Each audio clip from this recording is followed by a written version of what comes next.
Hey, we're live, I think. We're live. Do you feel alive? I do. All right. We're going to talk about college financial aid dirty little secrets. Pearl and Andy Lockwood here with another episode of the College Success for Show webinar. And we are all about college success for less stress, for just less in general, which typically means scholarships and financial aid and grants and, figuring out ways to negotiate with colleges. And that's a lot of the stuff we're going to be talking about today. So welcome. We have a lot of people registered tonight. Before we start, I just want to make sure that the tech is working. So Pearl is going to be doing double duty here. She's going to be womaning the chat. So please say hi in chat. Tell us what city you're from or country, as the case may be. Let us know that you can hear us okay. What do you see? I'm seeing people from all over. All right, who?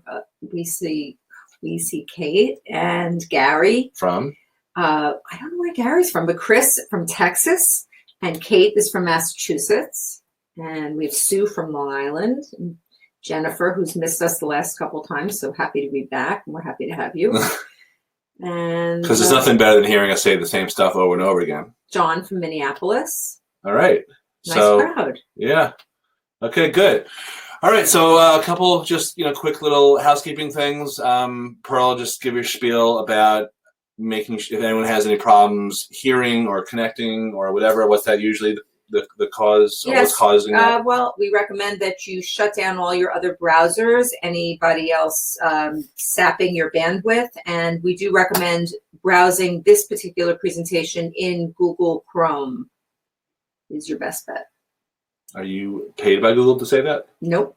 Okay. Then it's real. It's real. It's the truth. It's from the heart. Okay, good. All right, so let's get right into it without further ado. So I'm going to attempt to share my screen here. Bear with me.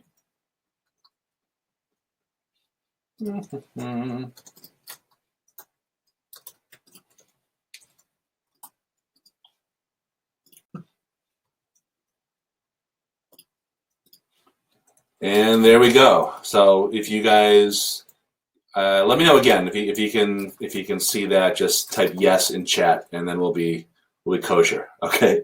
So we're talking about the dirty little secrets of financial aid and scholarships in 2018. This is for people who are thinking about the future, thinking about if you have a college-bound kid graduating class 2019, you need to be thinking about this stuff now. So you're in the right place if you have no clue about how you'll possibly pay for the shockingly high cost of college, or you do have the money, the dough, but you can't justify paying full boat. Some people can see us, some people can't. Gail says no. Susan, yes. Deanna, yes. So there's a reconnect button at the top. I don't know if you've mentioned that in chat. Right where it says connection problems, reconnect. So check that out. So that may be the case for Gail. Wonder if Gail can hear me. Anyway, so you're going on this presentation, you're going to discover how to get more money for college. So you can that's a Freudian slip, send your kid to the college that he deserves. Okay. So you don't have to eat mac and cheese or brown bag all your meals for the next 10 years. Not that we have anything against mac and cheese.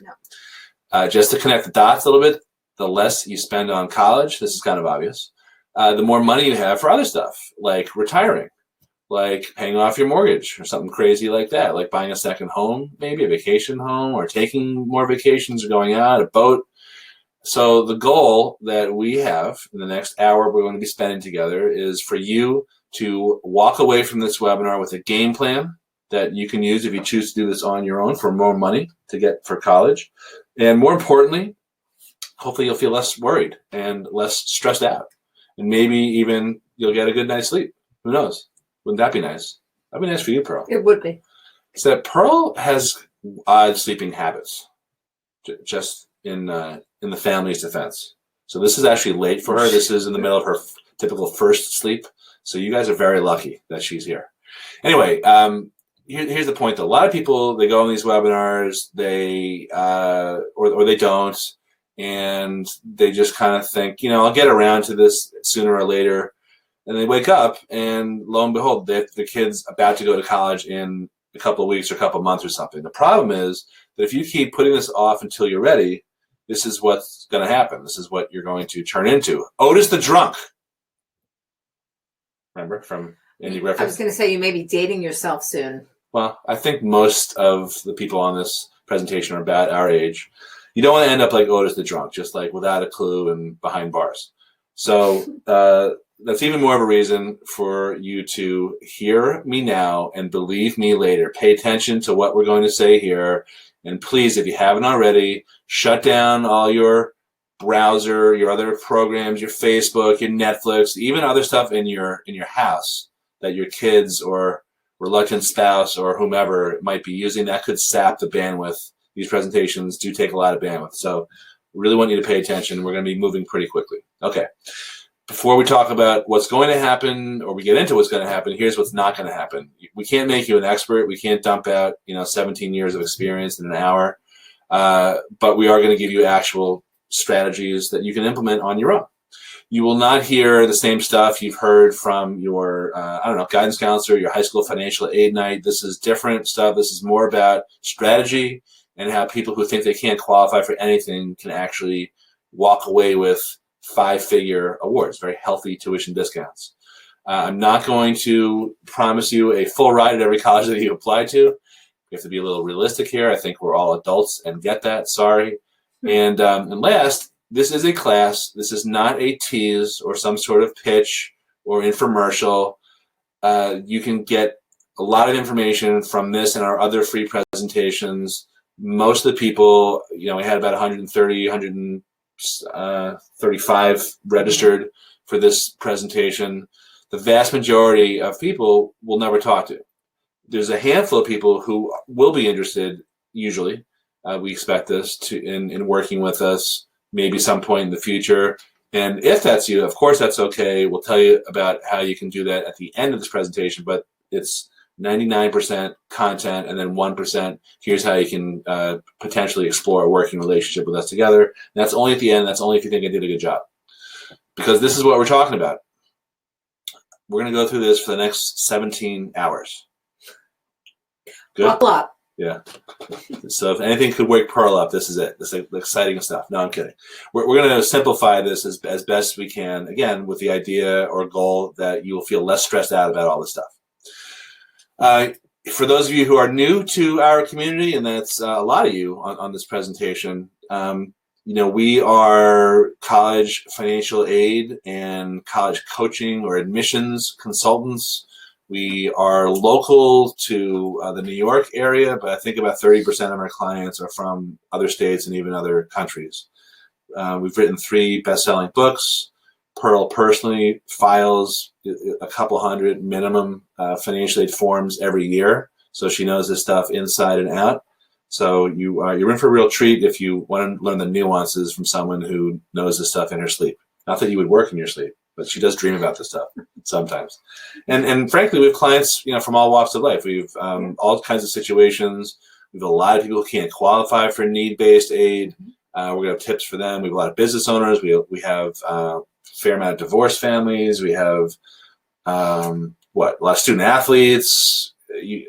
Almost anything you can think of. International. Yeah, international students. Everything. Yeah. So I think we're at the point where we've seen it all, which probably means that someone's going to surprise us in the near future. Because every time I say that, we come up with a new market or something. So yes, we do. Anyway, all right, let's get going. So you haven't seen this picture. So sometimes people ask me, like, how did I get into this field before I drag Pearl into it? And that is a suggestive photo. The guy on the left is my dad. The guy on the right is not my dad. He's the late dictator Fidel Castro, who was actually drafted apparently by the Yankees in the majors. And my dad was a photojournalist, and he was pretty well known in his day. Did photograph for Time and Life and a lot of big magazines. But he was a freelancer, and that means that's code for low income. So his attitude, he didn't really care much about money. He was more of an artist and a journalist. But when it came time for me to apply to colleges, it wasn't really something that we talked about. I mean, I always worked, I always valued a dollar, but it was never anything that, there was a topic that we talked about. And by the way, that's a big issue, I think, with kids today and families today, is that too often they put kids in the driver's seat, right? Without including them in some of the realities. Well, back when we were growing up, things were different. And it wasn't like I was, driving the bus, but we just didn't talk about it. But the problem was, it doesn't really, it didn't really work out for me. I racked up more than $100,000 in debt between college and law school, all kinds of credit issues and all types of, just stress from that. And that's the cost of winging it, of not really having a plan. And today's kids have it, so much worse. So when I was in college, I went to Wesleyan, which at the time was the fourth most expensive college, Wesleyan University. One of my housemates my senior year was this low-income guy from Texas, brilliant guy, but he was on a ton of financial aid. He got more money than I did, and he also had much more stuff than I did. He had, that's a VW Golf, a GTI, I think. He had a red GTI. He had all the latest, musical equipment and stuff that he loved to play, particularly when I was like trying to take a nap before I, went to work bartending. So I knew that there's something wrong, that he had figured something out while I was struggling. I knew there had to be a better way. And that's what this is all about. It's about our kids and your kids. This is a shot of our 4 kids. Looks like we just kind of piled them up to take a photo. This was in Central Park a couple of years ago. But our kids and your kids, they have challenges of their own that are much different than we had growing up. College costs have skyrocketed compared to medical care, compared to home prices, compared to the cost of living, the consumer price index. It's crazy. They're out of control.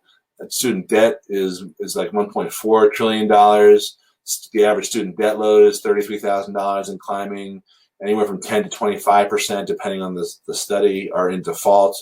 Having student loans, the number one reason cited for not buying homes or starting businesses. You've got a very low graduation rate. I actually think that stat is high at this point. It's outdated. At least 42% of kids never graduate. 80% switch majors, and 50% of college grads are employed in jobs that do not require a college degree, even 2 years after they get out of college. That's called underemployment. And the reason for that, frankly, is because it's very easy to go to college and learn nothing that an employer wants to hear about, or wants you to have in your background. You can major in. I always pick on UConn. You can major in puppetry at UConn. So just think about how many times, I don't know if anyone on this webinar is in human resources or hires people, or, even if you're not, how many times have you heard anyone say, "Hey, get me the puppetry major," right? It just doesn't happen. But you can go to college and really learn nothing. That's my point. Mm-hmm. So that's sort of the backdrop. And that's why I say things are harder today compared to when we were applying to college.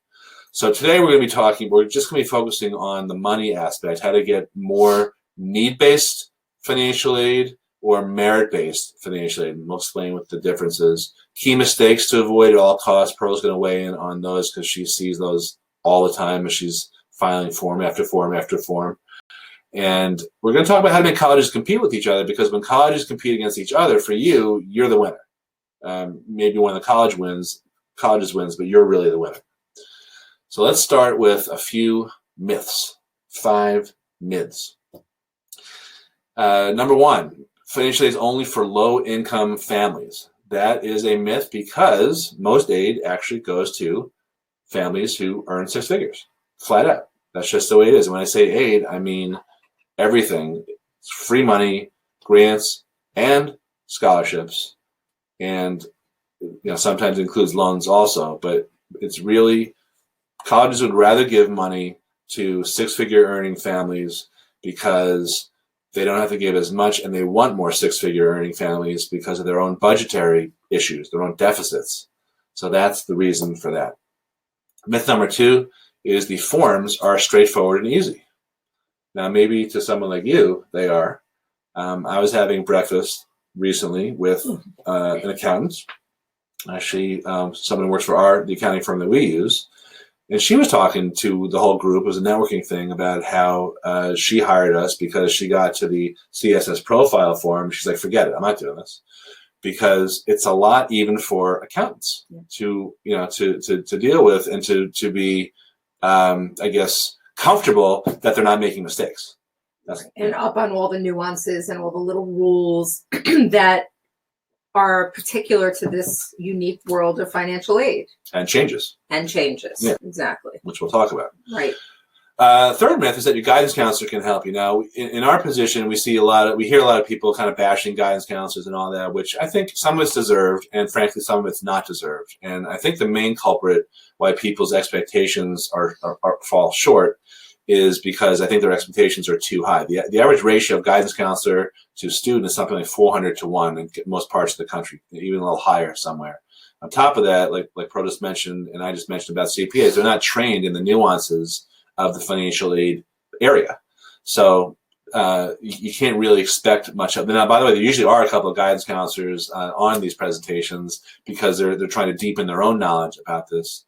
So that is cool. But that is the right. Yeah. And by the way, kudos to, I should have said this in the beginning, kudos to them, of course, for just deepening their own knowledge of their own practice. But congratulations to all of you guys who are on here, because I know there's a million other things you could have been doing tonight.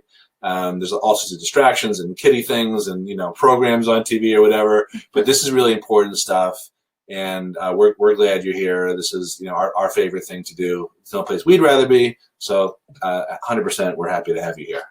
So I should have said that. So welcome one more time. Welcome again if you're just joining us. Myth number 4 is you shouldn't bother applying to colleges that have high sticker prices, meaning the expensive colleges. And the reason that's a myth is because those frankly, are the ones most likely to discount because they have their own money, they have their own endowments. So don't be fooled by that myth. And the last one is financial aid officers can help you get more money. They are on your side, right? It's like your IRS agent. Yeah, it's just think if you worked for a company that gave out money to people, but their object was to get as much money as possible from each person. Would you last long if you said, hey, here's how you can get some more money from us, when that company wanted to get the least amount possible to get you to buy something from them? That's the way it is. I mean, financial aid officers are employees of these businesses called college, even though they're technically nonprofit, which is the biggest joke in America.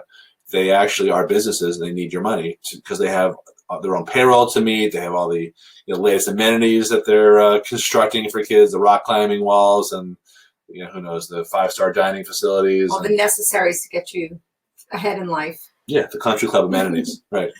So let's talk about some actual facts here, not just myths, but facts. The average discount across the country is almost 50% off. It's now 49.1% off. I'm going to predict that within 3 years, it'll be a solid 50% because it's been trending upward every year, according to the National Association of Collegiate Business Officers. I mentioned this one before. Most money actually goes to families in the top 25% of income. There are legal ways to double or even triple or sometimes even more, improve even more your eligibility for aid, kind of similar to how with senior citizens, they can improve, in some cases, their eligibility for Medicaid by using trusts and other types of instruments. We don't use those in our world, our regulatory neck of the woods, but it's the same type of thing. Colleges are businesses, and they will negotiate if it's in their, not your, but in their best interest. So I'm going to give some actual case studies a little bit later. All right, so let's talk about how to get money, how to get need-based aid, which is based on filling out financial aid forms. So, Pearl, you want to talk a little bit about the FAFSA? Sure. Okay, so there are primarily 2 main financial aid forms. There's the FAFSA, which is if you're seeking aid consideration, you would submit the FAFSA at all of the schools that you're applying to. And there are approximately 4,000 or so schools out there that will take and require the FAFSA for this consideration. And then there's a second form, which we'll get to, which is called the CSS Profile, which is, it's not a choice. It's not an either or. Do I do the FAFSA or the CSS? Let's see which questions I like more. No, it is what your school requires, what the school that you're applying to requires. Some will just require the FAFSA, and some will require both the CSS Profile and the FAFSA, and some will also have its own institutional form as well for you to fill out pertaining to financial aid. So rule of thumb, across the board, you want to know what your school in particular requires of you in that particular application year. So with the FAFSA, okay.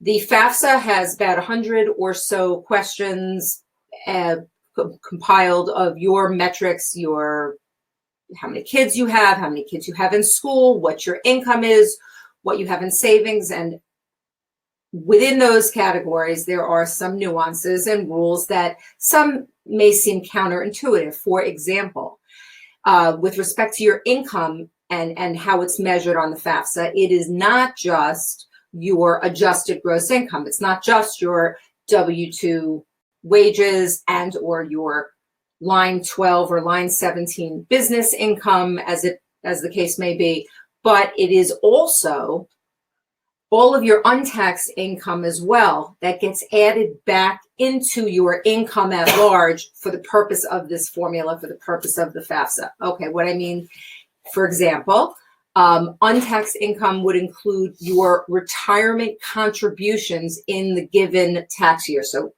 for this year, 2016 is the base year, is the income tax return that is used to determine the income portion of your FAFSA. So most people are probably class of 2019 or younger. So what is the income year they care about? So that's going to be the 2017 tax return. And what that will include is not only W-2 wages as you may have, and any other pension income that's a non-rollover or any other above the line income, but in addition, it's going to be untaxed income. So while something may be untaxed for tax purposes, like your contribution to a retirement plan, like some of your Social Security benefits, like custody payments you've received, those are all untaxed. Like child support. Thank you. That's really what I meant to say.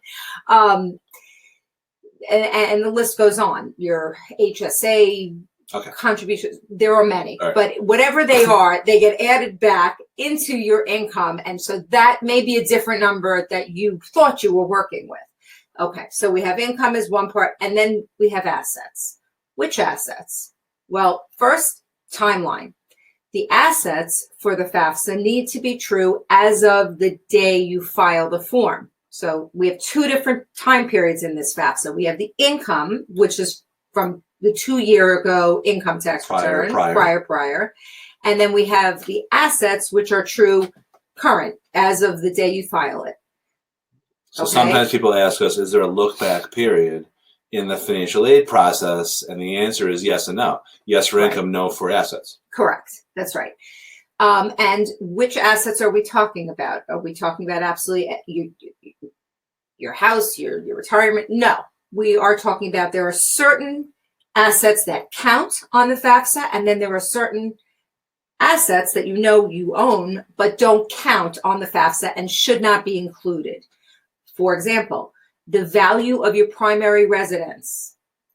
No place should it be. Any part of that, no place should it be on the FAFSA, okay? Another big one, your retirement accounts, okay? I did discuss the contributions to your retirement as a factor that is included in your income. However, the aggregate amount you have in retirement savings, like a 401k, IRA, any pension plan, all of that does not get included on the FAFSA. No place, no how, nowhere. Okay. So we're going to go a little bit more in depth into that. But two questions. Number one, are you finding this helpful? If you are, please type yes in chat to give Pearl a little good feeling, goodwill, and love. And number two, are you interested in hearing about how to possibly move money around so you can improve your eligibility? Because Hope that's a yes, because that's really what we're going to be talking about. Yeah. So let me move on, and then we'll do a little bit more of a deep dive. We'll talk about the exemptions. We'll talk about the mistakes. You know, when Pearl was talking about the don't include your house, your primary residence, don't include your retirement accounts. Those are also, think about those as mistakes that people make by accident. They will disclose those, and what they're doing is what? Sorry, I was reading chats. Damn you. When they include these things by accident, they're shooting themselves in the feet. Exactly. They're robbing themselves of money. Correct. The FAFSA is truly a formula. It's, garbage in, garbage out. Whatever information you put in about your metrics, your information, it will render you a number which is called your expected family contribution, your EFC. Don't steal the thunder of the presentation. Okay. You think you just waltz in here and all right. So let's get going. So you see, this is not really straightforward. And again, this is the last time, I promise I'll show you this, but this is not straightforward. I'm trying to hammer this point home because, again, if it were so easy, then we wouldn't have accountants and lawyers and people go with paperwork as clients, and people wouldn't make mistakes all the time. So it's not as easy as you think. Not everyone messes them up. And you won't mess them up, now that you know this stuff. Let's talk about some strange facts, which will also help you get more money. That's Dr. Strange, by the way. Yeah. I recognize him. Yeah, I don't think we have a license to use that image. So Pearl mentioned a couple of these. There are a few types of assets that don't count against you on the FAFSA. I'm gonna make a distinction that's important to emphasize. We're talking about the FAFSA. So Pearl mentioned that any retirement account, 401k, IRA, all those things, any account is totally exempt. That should not appear on the FAFSA. If you put it on, you will reduce your eligibility. You'll rob yourself. Your primary residence. Now, one thing that you didn't mention yet are annuities. Any type of annuity that you have on the FAFSA, shouldn't be on the FAFSA. Any type of annuity that you own should not be disclosed on the FAFSA. And the same thing with insurance with cash value. That is all off the FAFSA balance sheet. That should never go on it. You've been warned many times. There's also a small business exemption. If you are a small business owner or you're self-employed, which is really the same thing, but you may think of yourself differently, type in yes in chat, or I should say yes, SB, small business, because then I will tell you about the small business exemption. Otherwise, if we don't have anyone, then I'm just going to skip that. So let me just move on while you keep an eye out for that. Let me know in a minute. Mm-hmm. So some of the landmines, some of the things you need to be aware of that are dangerous to your ability to afford college are, we talked about this, disclosing stuff that shouldn't be disclosed, exempt assets. Here's another one, mixing up parent stuff, meaning income and assets, but really assets, and child income and assets. And the reason this is a problem is they're counted differently, and we'll get to that. Another one that Pearl certainly sees all the time is people not realizing when they need to file their form. So when is the deadline? Trick question. When is the deadline to file your financial aid forms? Pearl. The answer is it depends on the schools that you're applying to and how you're applying to that school. And that really is the best answer, because if you are applying early action or early decision at one school, that will render one priority financial aid deadline. If you're applying regular decision to that school, then you'll have a different priority financial aid deadline. So that's the first part. And it also depends on the school in particular. There's not, it's November 1st. It's November 15th. Right. It might be. Well, tax day is April 15th, but your deadline for aid is whatever the school says. Exactly. Yeah. And our recommendation, my particular practice is I look at all the schools, I see which school has the earliest priority financial aid deadline, and then I file to all the schools on the list according to that early deadline, because there is never a negative in getting your financial aid forms in sooner rather than later. Yeah. So do we have any small business owners? Typically we do. So let me just go through these landmines and you'll tell me. The next one is just making silly mistakes. Even if you have the wrong date of birth or the wrong social security number or whatever, that will mess you up for weeks. It is excruciating agony. You need to be very careful. A lot of times Pearl catches mistakes that accountants have made on the tax return because they had the wrong date of birth filed or the wrong social security numbers transposed or something. Like, just be paranoid about all this. Okay, Yeah. Don't make that mistake. And then the last one is just not, just winging it, just getting into this, diving into the middle without thinking about, oh, well, maybe there's a right way and a wrong way to do this. Maybe if I do own a small business, maybe I can get away with some stuff that a regular person can't. So, do we, like usual? Absolutely. We have a handful. Yes, Okay. SB, yes, SB. Yes, Okay. yes. Lots of small business owners. Okay. Who? Oh, Peggy Lowe, Suzanne. Chris, Toby. Yep. Elena. Okay, good, great. So, the tip is that 99 out of 100 times the value of your small business, as disclosed on the FAFSA, is going to be zero. A lot of people, they don't like. I don't know. They're hung up on that, or they don't like thinking about it, and that's fine. It's that's a great. fiction. It's true. It is a fiction. We're not calling your By the way, business it may not- valueless. Well, you know what? It could be a truth, or it could be a fiction. That's not the point. The point is, forget about the real world. You do what the FAFSA regulations tell you to do. Yep. So we're small business owners. If we tried to sell this business, I'm not sure who would buy it. So that's the argument. It's not, we have a good, if you look at our tax returns, you probably say, okay, they're paying some bills, but that doesn't mean that, we would put a value down for our business, because the FAFSA says very clearly, I'm paraphrasing, if you own a small business and you employ fewer than 100 employees, the value is zero. Period. Accountants miss that. Lawyers miss that. So many people miss that. You don't need to understand why. That's the rule. That's a writer downer. Okay, so when you get that question about owning a small business, zero.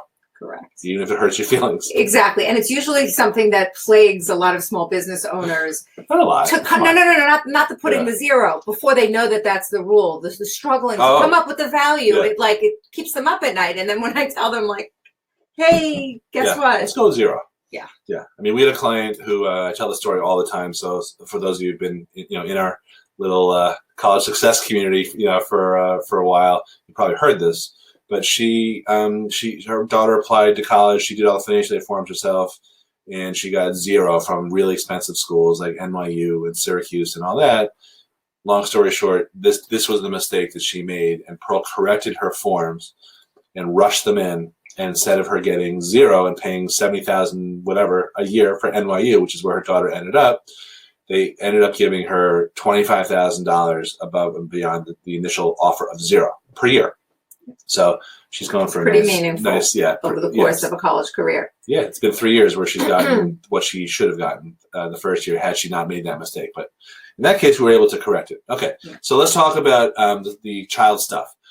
Student assets penalize you way more than money in parents' names. I know there's going to be a lot of questions, so just hang on. We will get to questions at the end. Money in your name raises what's called your EFC, or it should be expected. That's a typo. Expected family contribution. You want to lower EFC. EFC is the key to you and me. So here's some fun, confusing 3-letter acronyms. That's a new joke.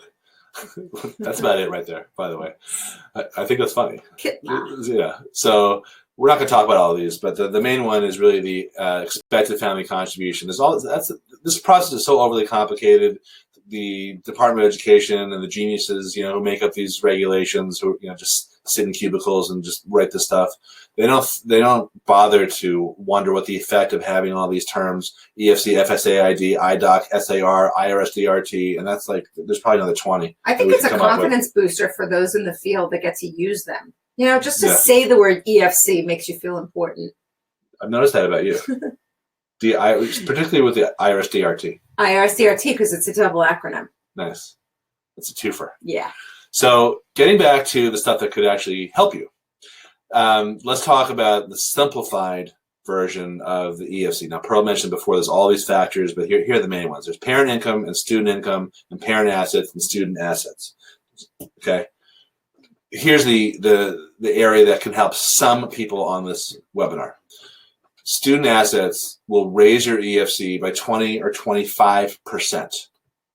And I'll explain that in the next slide. Versus parents which are penalized at only 5.64%. I'm doing this kind of backwards this way. I'm just I'm testing out a new little teaching technique here. So in other words, if you had $100,000 saved in your own name, you would boost your EFC by $5,640. With that same $100,000, I'm just going to move this. Yeah, just moving it. Well, we're shaking the camera here. Oh. Yeah, it's not an earthquake. It's just Pearl fidgeting. If stop. if the see it, yeah, I'm good. Just remain calm. I thought you were tired. You're excited about EFC. I do get a little. You weren't kidding. Okay, so the same $100,000 saved in your own name will boost your EFC, or the synonym is reduce your eligibility by $20,000 or $25,000 per year. That's the implication of having money saved in the wrong place, even though your CPA or your financial guy told you to set up a child's account or something. And it's also the implication if you make a mistake, which is very easy to do on the FAFSA and the CSS profile by putting stuff in the wrong boxes. So that's the problem. So you may have questions like, is the 529 a child asset? Is it good or bad? Friend or foe? Is there a look back period? We talked about that a little bit. Where should I hide my money? I don't really like that term. It's really shelter, a little less sleazy. So we both practice law. I'm still recovering. My answer is, you're not our clients. This is not advice that we can give you without fully investigating your situation. But the way to do that is first you have to look at not only the potential payoff, the improvement in eligibility, but you've also got to look at the negatives, the potential problems or tax consequences or penalties, anything like that, that could be that could hurt your return on this move or this investment. It may not pay to shelter your assets because there's a lot of moving parts involved, including your kid, what schools he or she's applying to, other people who are applying to that school, how badly that college wants your kid. There's a lot of moving parts. Absolutely. So you have to discover, explore all that stuff. And your own numbers. And your own numbers may not dictate making such a move. On the other hand, it may not. I often get the question, people get all hot and bothered when they hear 529. I heard I should get rid of my 529. Yeah. Well, maybe. Right. It's not good or bad. It's not. Yeah. It depends on your situation. It's like a gun, Pearl. Guns aren't good or bad if used for the right purposes. Okay, sorry. So let's talk about some formula stuff. Here is the financial aid formula. Cost of attendance minus your EFC equals your financial need. Now, I'm just switching gears for a second because up until this point, we've been talking about the FAFSA. Pearl let this slip a little earlier. There's another form that about 400 colleges require called the CSS Profile. This is made by the Good Samaritans at the College Board, who also are known for the SAT. It's about 200 or so questions, 400 colleges. The student is supposed to complete that. And this year, there were changes to the profile that made it a lot more invasive than it already was. Exactly. Yeah, so give me your top 3 changes before we move on. Top 3 changes they are asking if you own properties outside of your primary residence, any, okay, whether it's a vacation share, a building, a rental building, anything, a piece of land. They are asking for much more detailed information regarding that property. They want to know how much of the time it's rented out, what your value is, what you have owed on it. I mean, those are standard questions, but the details, they want the property address. That's new. So that's all important and new. The other questions that are coming along, I guess, so within the CSS profile, there are a set amount, 200 or so questions that those schools that participate and require the CSS profile will ask. But then there's a section called the supplemental questions section that the participating schools have the opportunity to ask their own additional, even nosier questions in this supplemental questions section. So I've noticed more questions in that supplemental sections questions area. Okay. And again, going into more detail, like lots of questions about your business. If you're self-employed, they want to know, do any other relatives have an interest in it?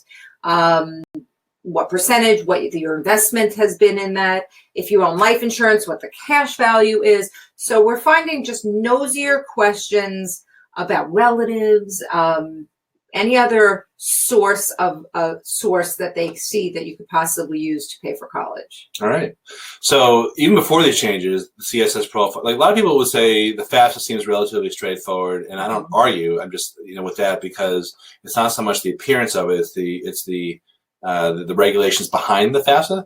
But no one says the CSS profile is straightforward, and most people describe it as a root canal without Novocaine. I don't know if most people do that, but that's the best description I've ever seen. So just to now circle back to some of the differences between the two, obviously we talked to you about the length already, that it's about twice as long as the FAFSA, but it's about 10 times as invasive. The profile does require disclosure of your retirement account information. Remember, you can't disclose that on the FAFSA. If you do, you're going to be hurting yourself. But if you're applying to a school that requires the profile, you do have to disclose your retirement account, and allegedly they don't count that against you, which I actually believe for the most part, but just skeptical. But somewhere along the lines it matters, because they're asking you for it. Your profile, the CSS profile, also will ask you about the value of your primary residence. You can't do that. Are you okay? Okay. I'm gonna get you one of those fidget spinners. Okay. I'm easily distracted too. So the profile wants actually your kid to fill out questions about how much is your parents' house worth when they buy it, what's it worth, what are your mortgage payments, that type of stuff. So, but you have to disclose that. On the FAFSA, if you do that, you're going to be inflating your EFC. Remember, you want a lower one. And on the profile, another little nuance difference is that the profile does not exempt all annuities, whereas the FAFSA does. On the profile, they ask about retirement annuities.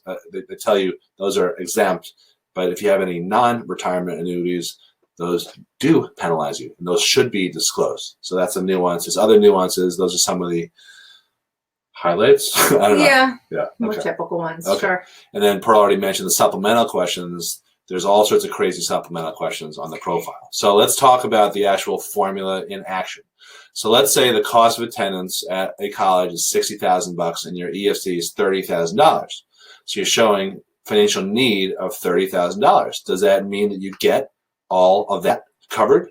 Do you receive all $30,000 worth of need? Because you'll always pay your EFC. The question is, what else do you have to come up with besides your EFC? So the answer is you don't necessarily get all $30,000 of financial need. You'll get a percentage of need, and that varies from college to college. So again, you always pay your EFC, unless you're going to a school that's cheaper than your EFC. You don't overpay. But you always pay your EFC plus any unmet need. That's just, I'm going to say that one more time. You pay your EFC plus any unmet need. Write that down just so you understand that. There's about 60 colleges that will cover all 30,000 of your need. That's the 8 Ivy League colleges, and generally private colleges that have their own endowments. Most private colleges are a little bit less. They'll cover maybe 90% of financial needs. So in this example, they would cover $27,000, which is 90% of the $30,000 need. They would not cover $3,000. Which is 10%. Most public schools, public universities are stingy. They don't have money. So when people don't get money from public or state universities, either in the state they reside in or outside of the state, it's not because of them. It's because the schools just don't have the money unless it's for really super low income families in the $40,000 to $50,000 to $60,000 range of income. That's just the way it breaks down. Even if the school, like there's a lot of people here in New York who apply to, Michigan, University of Michigan, which costs $60,000. They don't give any money to out-of-state people. They want elite families from out of state to help them pay for everything they have to, everything they have to provide for all of their college students. They'd rather get, an affluent family from out of state who pays non-resident rates. So I mentioned this a couple times. You pay your EFC plus your unmet need. So if a college meets 90% of your need, 90% of that $30,000, you will pay the unmet need, the 10%, the $3,000 plus your EFC, and then you'll end up paying $33,000 for a $60,000 a year school. And you may be wondering, is that far-fetched? Don't forget, the average discount is almost 50% off. So just carrying this out a little bit further, here's an example of how an expensive private college with a high sticker price may actually end up costing you less than out of pocket, less than a state university, because the private school might meet, in that example I just gave, 90% of need. So that's going to cost you $30,000 of your EFC plus $3,000 of unmet need, whereas the public school barely meets 50% of your financial need, or that $15,000. It may only cover $7,500. So you're going to be paying $37,500 compared to $33,000 for a private school once the discounting is factored in. So I know this might be a little confusing, but the bottom line is don't rule out high sticker price, expensive private colleges. Don't be scared off, because those are the ones most likely to discount. Dollar for dollar, those tend to be the ones that are offering the biggest price breaks. So don't run and run away screaming and flailing your arms. And keep in mind, we are talking right now about need-based eligibility, which is only part of the discussion and part of the purpose of the submitting the financial aid form. So, all is not lost if you are figuring your own EFC, or you already know your EFC and you're figuring it now that you know what it means, as against the cost of attendance, and you see, lo and behold, I don't show any need. So does that mean, I have to pay the whole thing? Well, it may mean that at a particular school, or it may mean that you will also be qualifying for merit aid, which is also triggered by the filing of these financial aid forms often at these schools. Good. So it's not the ends of the road. This is just the need-based eligibility discussion. All right. Nice context. Thanks. So, right. So in this example, again, the private school is going to be apples to apples. It's going to be cheaper. Now, if you compare apples to oranges, and you talk about graduation rates, this is a whole nother level here, because most private schools do a very good job, because of their small classes, of getting kids out of school in 4 years. The 4-year graduation percentage is much higher, whereas at public universities, it's really hard to get out in 4 years. In fact, when the Department of Ed will publish their graduation rates, they base them on 6-year time frames, not 4 years, because it's really, really hard. Again, because of the over-enrollment and the inability of kids to get classes in their major. That's the main culprit, to get out of a state school. So that's another reason why a state school may, even though it has a lower sticker price, may end up costing you more. Does this work for everyone? Of course not. Are we promising that you can get a private school education at a lower price than a state university? No, not for everyone. But when it works, it really works. The message is that paying full price is not an obligation. It's a choice. Choice, not an obligation. No one has to pay full price. So here are the recommendations. First, you need to get a handle on your expected family contribution. You can look up FAFSA Forecaster. That's on the FAFSA site. You'll plug in income. You'll plug in assets. You'll get an idea of what they expect you to pay. And spoiler alert, will they like it? No. Okay. Usually no. But one of the, it's not really a flaw, just a design limitation, is that they're not going to tell you how to improve your eligibility by shifting assets from stuff that counts against you to things that don't count against you, like we covered already. So that, bear that in mind. Even though you may be shocked by how much they think you can contribute, it may turn out okay. This will help you figure out or identify whether you should look at need-based planning or looking for schools like Pearl mentioned before that offer merit-based funding, or a combination. You should also be identifying best fit colleges that you're likely not only to get money from, but are going to graduate your kids in 4 years. Set realistic expectations in terms of what schools are going to cost, where you're going to get in, and the whole family, not just the kid, needs to be driving this bus, this train, or whatever you want to call it. Everyone's got to be on the same page. And Pearl mentioned this before. It's worth re-mentioning. Know when everything's due and just back into it. Now, what we've noticed is, although there's a lot of formulaic stuff, colleges can do whatever the hell they want. So a nice way of saying that is financial need is in the eye of the beholder. They have professional discretion, and they can engage in what they call preferential packaging, which is really saying words to the effect of, I know you don't show any need, but we want to give you $51,000, even though we offered you zero, because you went around negotiating with us and you showed us offers from other colleges, and even though we don't match, by the way, we're going to give you $51,000 now. That's the short version of a longer story of a client of ours who got into Harvard and Princeton and a bunch of schools last year that I worked with one-on-one. And I spent about a year telling the parents, yes, he's getting into Harvard.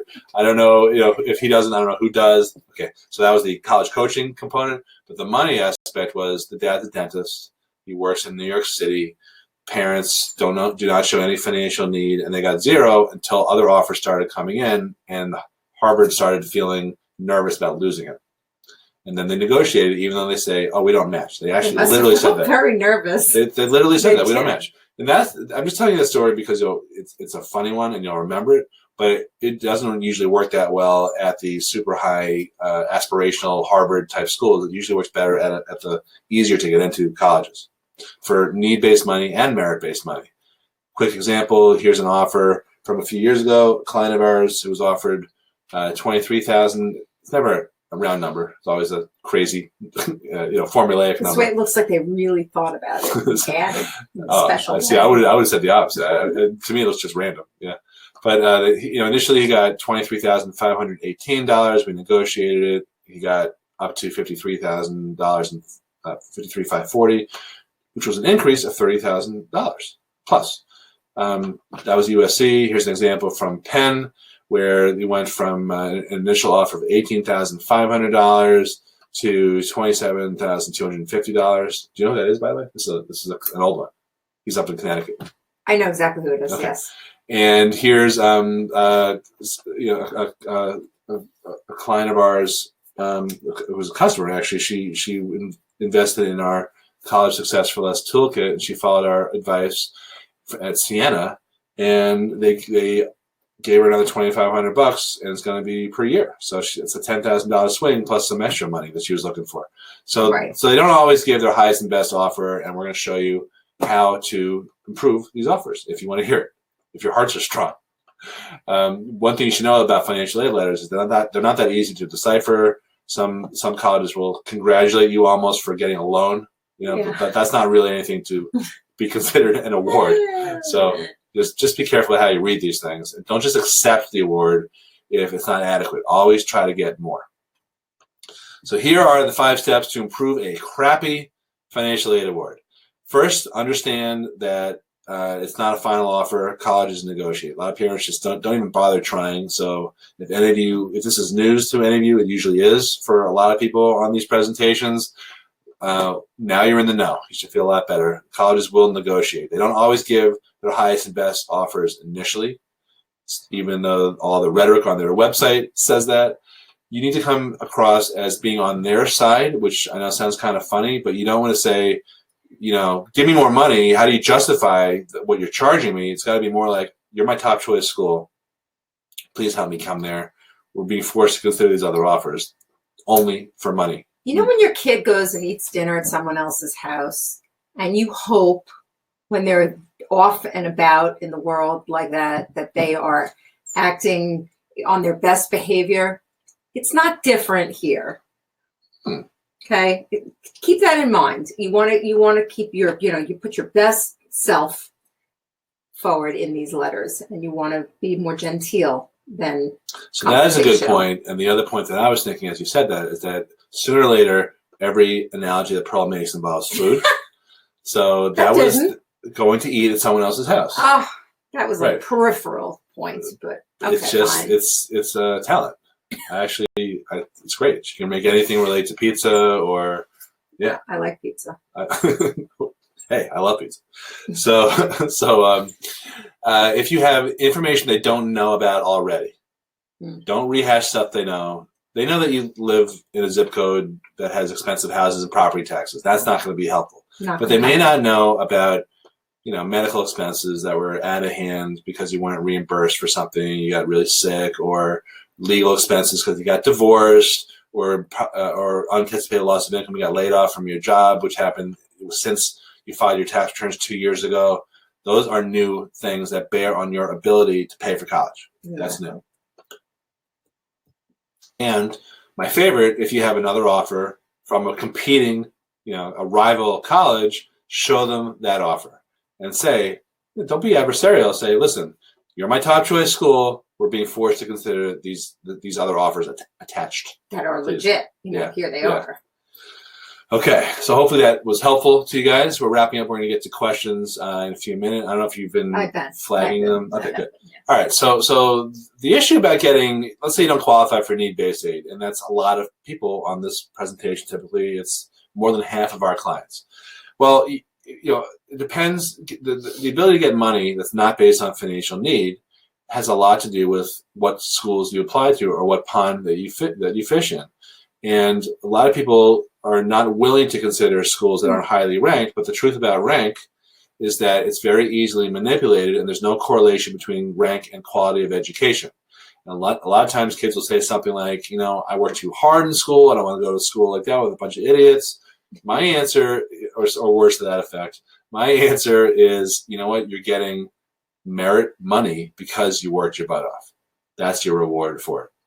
And, they're called lesser schools. I'm just using that for shorthand because I don't really believe there's anything lesser about them other than the out-of-pocket cost. You're more likely to get money at a school it's easier for you to get into. Sometimes those schools are actually better academically than the Ivy League or schools that have high ranks. There's been all sorts of studies that corroborate this, or more accurately, they can't prove any correlation between where you go to college and how successful you are, at least when you measure it by money and other measurable things.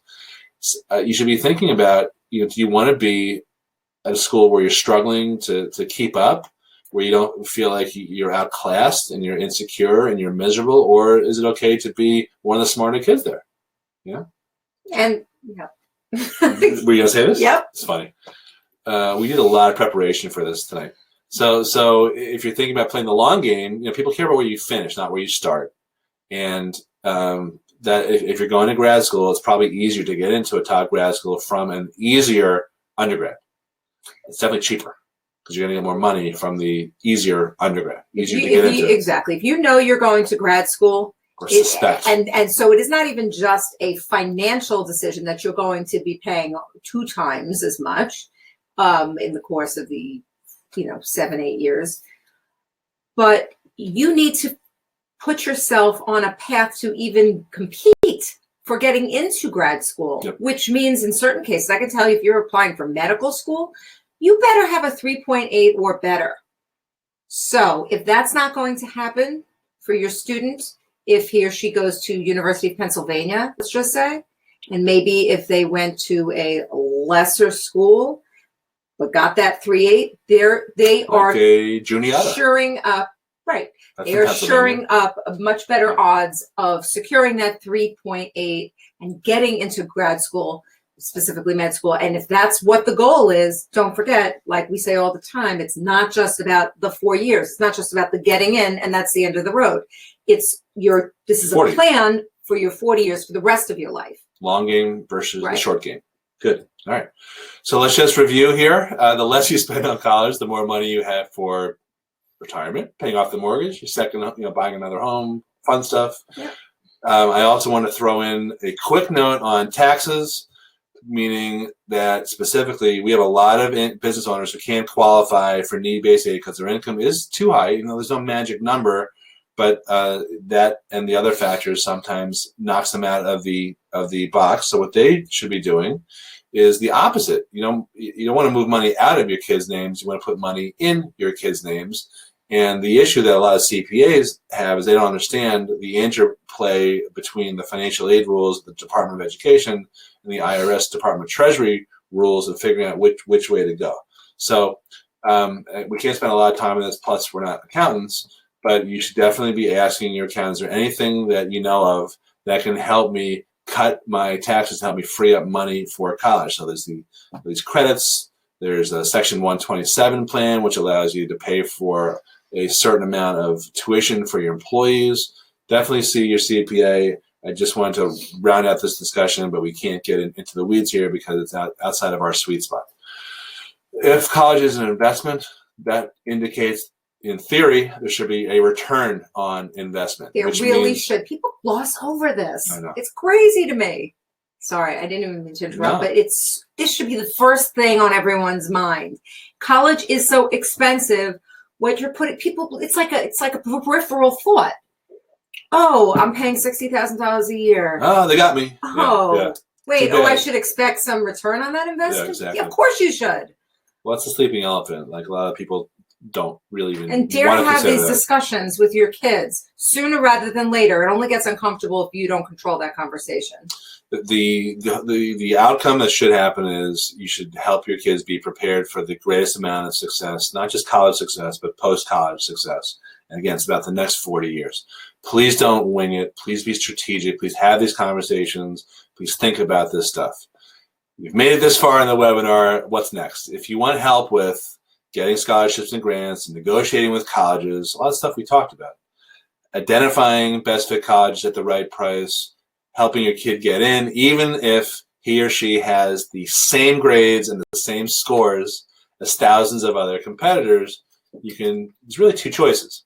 You can either wing it on your own, trial and error. A lot of people do this, and a lot of them figure it out. Doesn't always go so smoothly, but that's a fair choice. And the second choice is working with an expert.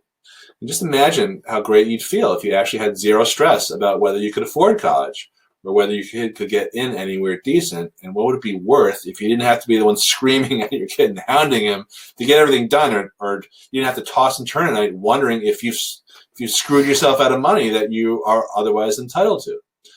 If you want to go deeper, normally when people work with us one-on-one, they can pay up to $12,000 for college coaching, but we're doing a promotion on this webinar. You won't pay half or even half of the half because we are offering the latest rebooted version of the College Success for Less Toolkit college admissions and financial aid maximization system. We've broken this. This is a curriculum that involves 5 different modules: get real, get in, get cash, get return on investment, get game plan. So it's about getting real and the truth, handicapping the truth about where you're at and what your chances are. It's about marketing yourself, how to multiply your odds of admission by doing the right things on your applications and your essays and your extracurriculars. The money aspect of it, we have actual training videos of how to do the forms and where the loopholes are and where the landmines are lurking. The curriculum involves how to choose colleges from a strategic standpoint, not based, did you put the offer up? Mm-hmm. Okay, good. No. Not based entirely on the rear window sticker of colleges, of cars driving around your neighborhood. How to qualify for 5-figure merit scholarships even if your child didn't crush the ACT or the SAT or cure an epidemic last summer. The actual loopholes and landmines on the forms that can save you thousands or cost you thousands if you fall into those traps. How to choose a major that will lead to a satisfying and lucrative career instead of 3 shifts a week making macchiatos. I'm not sure I spelled that right. Macchiatos, sorry. That matters to me. Clearly, you don't drink them. How to visit and do due diligence at places that colleges will never show you. The college tours are all the same, in my opinion. Hey, there's a science building. Hey, there's the blue light. Hey, there's the rock climbing wall. Okay. But there are 2 key areas that you'll never hear about on an info session or in a tour. How to ace the college interview. I spent a lot of time recently coaching kids before their college interviews, and I've poured that out into this self-directed course. How to write an essay that's so gripping that admissions officers will practically crawl naked over broken glass to admit your students, and how to negotiate with the college. How to find overlooked gem colleges that will give your child a great education at a great price. The one hidden strategy that helps you get in that is 100% in your control, regardless of GPA and scores, but 99% of kids don't know how to do this. The activity sheet and the resume, how to position your kid to stand out with strategic descriptions, marketing and selling descriptions on the college applications and sometimes the resume. And you get sample essays that actually help kids get in and get tons of money from their colleges and more. So if you are interested today, you're going to get a special deal for the College Success for Less Toolkit. You can get in for a one pay of $9.97 or 3 payments of $349. It is guaranteed. We have an unquestioned, no questions asked, 30-day guarantee. You can take a test drive for 30 days, and then if you find out it's not for you, no questions asked. But this is new. We're offering a lifetime guarantee, and so the way this works is that you use the training. If you don't if you don't earn back at least 5 times the cost to invest in the system in financial aid, and you can prove that you use our advice, then you get all your money back. I can't make this any more fair. I think it's more than fair. I can't make this any more risk-free. How do you make something more risk-free? I don't know. So there's actually a little bit more here. So it's not just self-directed stuff. There's also small group and training webinars. This, because we do webinars like this, we're able to not necessarily have to do everything one-on-one. So we have small groups, but you can use those opportunities monthly to get coached. And we have office hours, we have bonus offer hours. We will give you reminders so you never miss a deadline or blow an opportunity. You have you can email us anytime. We will personally answer your questions. There's no limit to that or cap. And if you're one of the first 12 people to enroll, then you will get a 30-minute fast start implementation meeting, so you get the most out of this system. So you don't have any guesswork. I'll be able to point you in the direction that you need to go. Now, we have a few bonuses, and I'll explain these. This is actually it's a workbook, and it helps you organize all of your passwords, your deadlines, your applications. This is not something you download. This is a hard copy.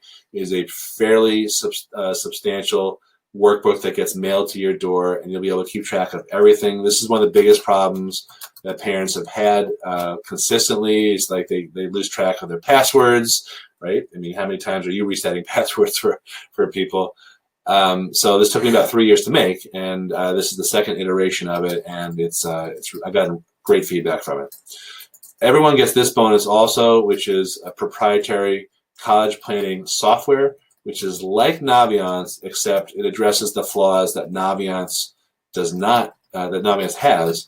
Naviance only factors in, for those of you who have it, factors in grades and scores. But the problem is that admissions officers will look at 20 factors, including race, ethnicity, your extracurriculars, your recommendations, and all this other stuff. So this software addresses all that. Plus, you're not competing only with kids in your high school the way Naviance will measure you by. You're competing with kids all over the world. So this software will compare you against everyone that each school on your list admitted last year. And it is, they back tested every year. The guy who made it was on the admissions committee at Princeton for 30 years. And every year he back tested. It's roughly 90% accurate. Here's a kid who applied early decision at Duke and got in. We validate this also every year. The third bonus is something Pearl prepares, which is a college cost analysis report that will estimate your EFC and then project what your actual cost will be at up to 5 colleges. That's very important, so you can go into this process with your eyes wide open and possibly stay away from schools that are not going to give you money. But the even more valuable thing, and I think this justifies the cost of the toolkit many times over, is that Pearl will actually help you identify any opportunities to improve your eligibility just by taking a look at your information, your income, your savings, and a bunch of other stuff. So that's a very valuable bonus. We got a great comment from someone named Jeff, who said that he used this training to end up paying only 20% of sticker price, 80% off. So we know this is very valuable. That's why I said it justifies the cost of the whole thing. Everyone gets access to our monthly client-only Q&A session, so you never miss a deadline or an opportunity, and you get to hear what other parents are actually asking. So sometimes you don't know the right questions to ask, but if you pay attention to our monthly group client-only presentations and workshops, you'll pick up stuff that you hadn't thought about. I mentioned this before. This is only for the first 12 to enroll in the trial membership. You will get a fast start meeting with me to make sure you're getting off on the right foot and you're maximizing the value. Bonus 6 is a recording of an interview that I did with my Princeton mentor, so you'll know exactly how admissions officers read applications. You won't just hear speculative stuff from your English teacher or from other parents. You'll hear it right from the burning bush. That's actually what I call him. So I asked him questions like, what are good extracurriculars? What are bad ones? What's a waste of time? Are there certain quotas? Do colleges only take a certain amount of kids from each high school every year? I think this is priceless information. The college essay samples that worked, this is going to save you a ton of time so you can model, not plagiarize, model these essays. And I just added this bonus this afternoon, right, when I was preparing these slides. If you are one of the first 6 to enroll, then I will also I'll personally critique your college essay in the summer that you are writing it to get ready to submit. So that can be very valuable too. A lot of kids go down the wrong path. Sometimes these essays are less about what you write, they're more about what you don't write about. So I can't emphasize how valuable this is and how stressful this process is to kids, particularly with the essays. The 8th bonus is you get a review of your FAFSA. So this lets us catch any mistakes that you potentially could have made before you file.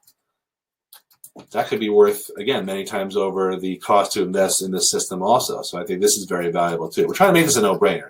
That's what I'm getting at here.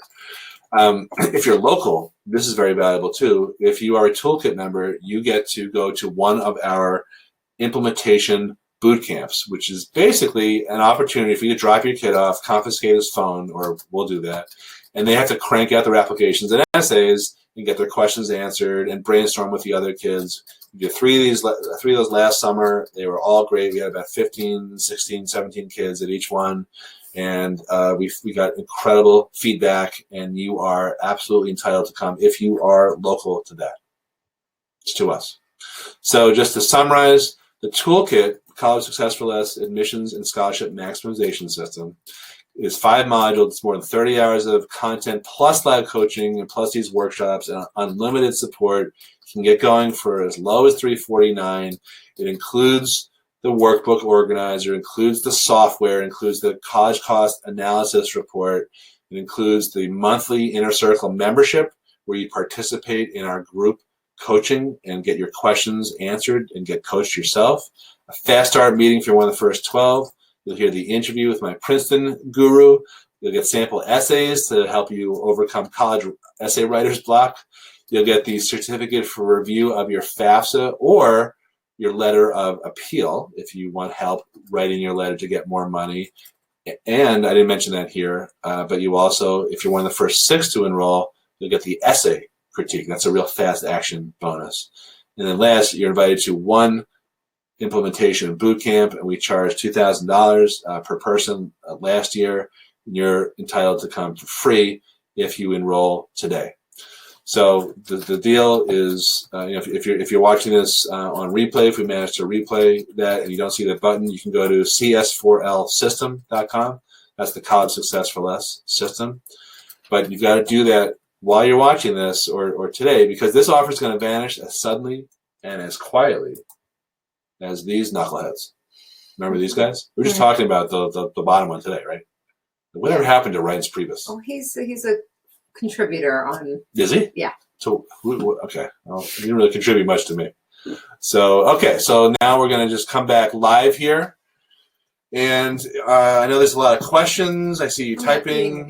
You're answering a lot of questions. Okay, so is there anything that is still hanging out there that we need to answer that you wanted to address to the group? Because not everyone can see your chats. Oh, okay. Well, let's see.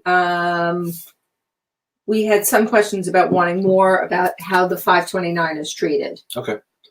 So the gist of it is that the 529, the question about the 529 is not whether it penalizes you or not, it's how much.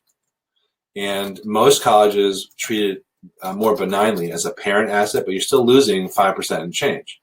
Pearl and I have just noticed, and this is more of a suspicion over the years, that many private colleges, particularly CSS Profile colleges that have their own money, tend to treat the 529 a little bit more severely as a child asset.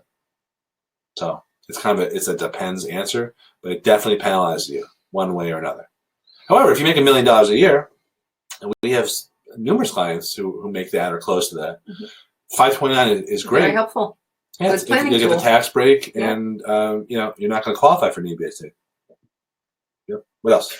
Well, should I continue from where I'm continuing to answer, or just make stuff up? I can make stuff up. No, yeah, continue.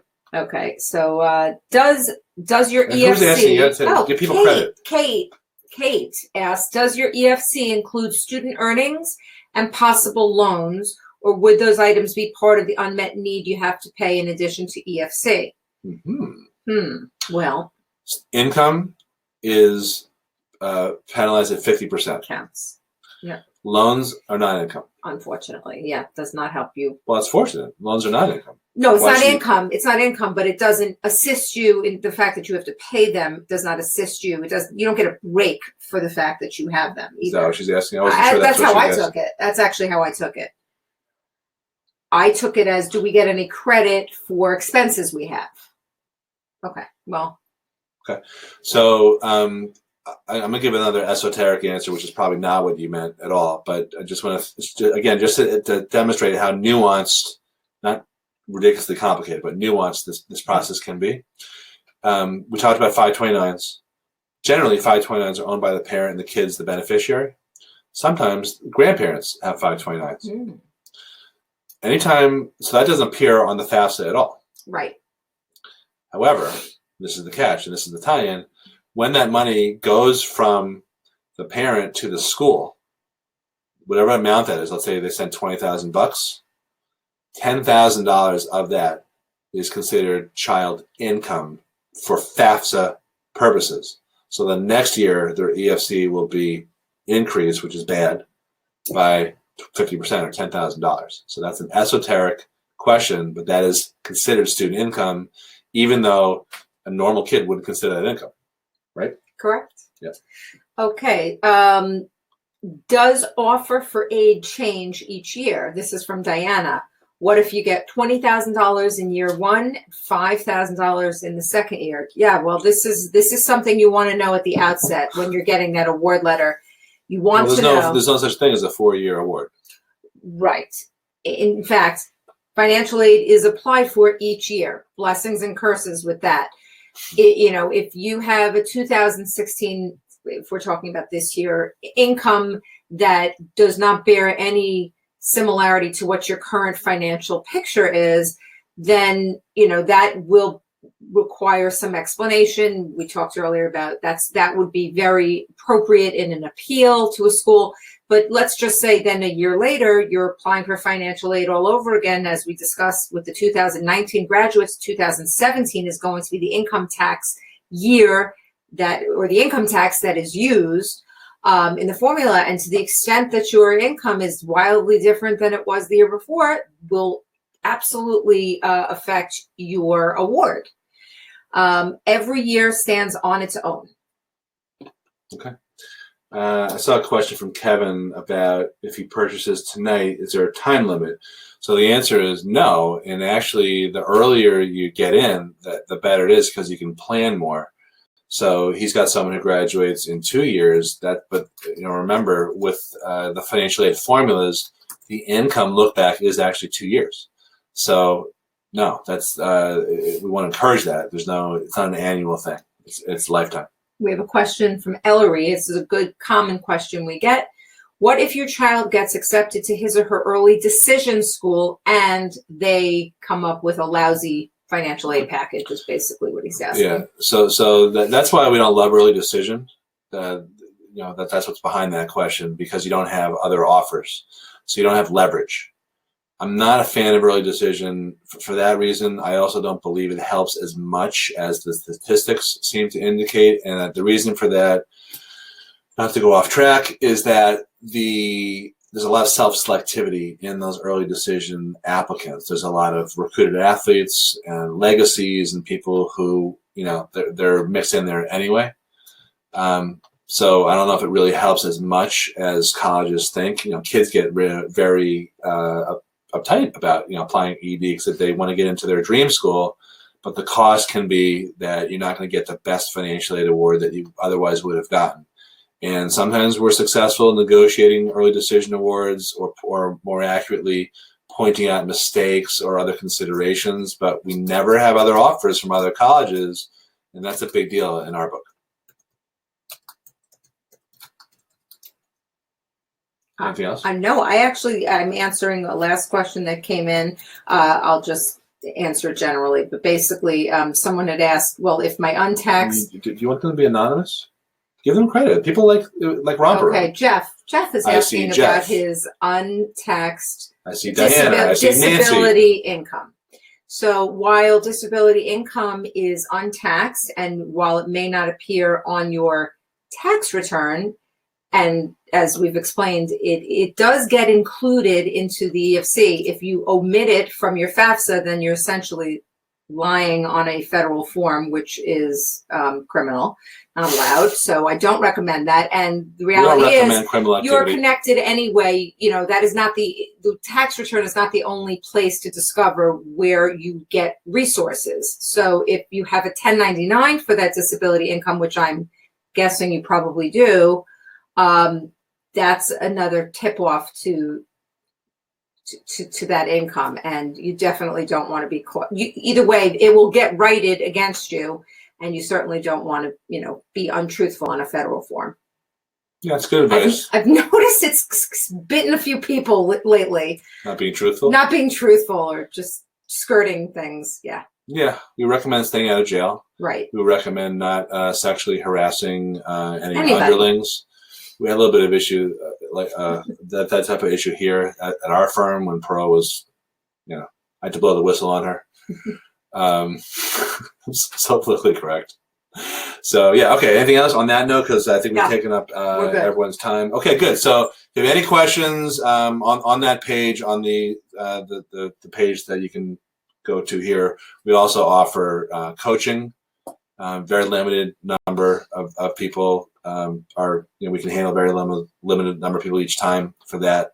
And you can always email us if you have any questions. We put the VIP email address in there. It's vip@andylockwood.com. If you have any questions about anything, if we, chat was kind of running fast and furious, so we may not have been able to get to everyone's questions, but we will do our best to respond to them individually if you email us. Fair? Sounds fair. Okay. All right, guys. So thanks a lot for watching and being part of us, and your comments, and any future topics you want to hear about. We're also planning an admissions related webinar about how to just focus more on how to improve your odds of getting in. But if there's any other topics you're interested in, and if enough people are interested in them also, then we're happy to just give you what you want. Food or otherwise. Yeah, whatever topic you suggest, Pearl will always work in a food analogy. Yeah. That's just part of her charms. But if you want to, we were thinking about doing one for business owners. We were thinking about doing a webinar for student athletes. Mm-hmm. Yeah, recruiting stuff. So anything like that, it's all fair game. Let us know. We're here to help. Okay? Through? Through. All right. Take care. All right. Bye, guys. Thanks for watching.